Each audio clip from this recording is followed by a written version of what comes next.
many people ask how it's spelled, because especially when you order over the phone and you're telling them where you're from, they ask the pronunciation and the spelling. It's just a fun name that people hear. They see the sign on Interstate and they say, oh, I saw the sign.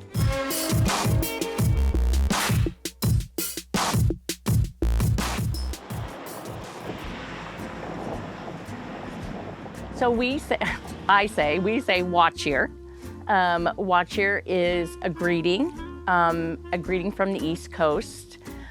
Originally, in 1855, a man named Peter Britton came from England, and he had a shanty on the coal banks of what is Coal Creek, which is south and east of town in what we call Old Town.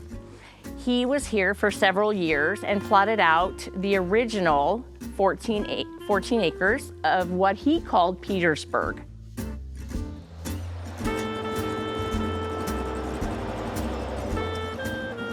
So the town was originally Petersburg, and people knew there were coal deposits here, so more people came, and by the 1865, and the town was plotted out, they decided they needed a post office here. So the post office, when they applied for a name, said, we already have Petersburgs here in Iowa, and you need to pick something different.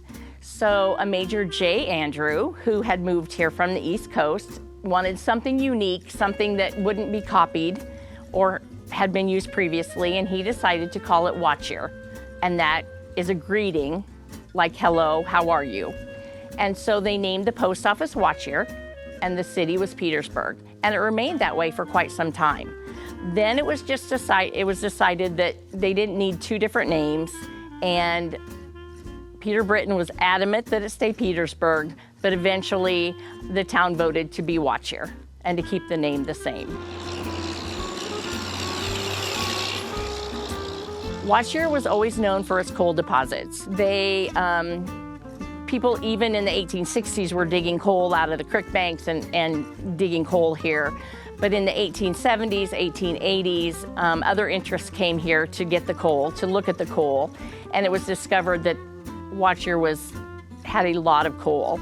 So like in 1880, the population of Watchier was 200. By end of that decade, it was over 5,000. Coal mining was a huge industry for Watchier. The city grew and grew and grew. This opera house was put here because people could come in on the train.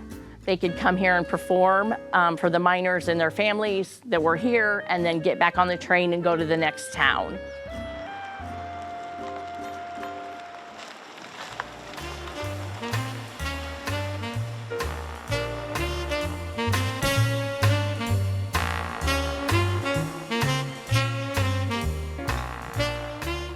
We've had a lot of big names here in the previous years. Peg Williams Jr., Ernest Tubb, some of the big band, Guy Lombardo. This is in the Guinness World Book of Records. It's the tallest, skinniest door. Entertainers would come up to this door. They would carry their backdrops, and they would bring them in through this door, take them to the stage, nail them down, and when it was time to go, out the door they'd go and go to the next town.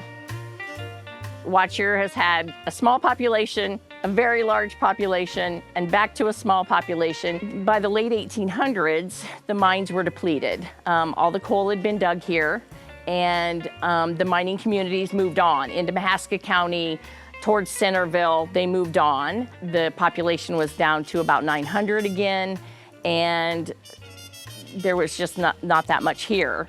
But it has always been known that where there's coal, there's clay. Early in the 1900s, there became a push from people here in Watchier to figure out if we had enough clay to do something with the clay that was here in our area.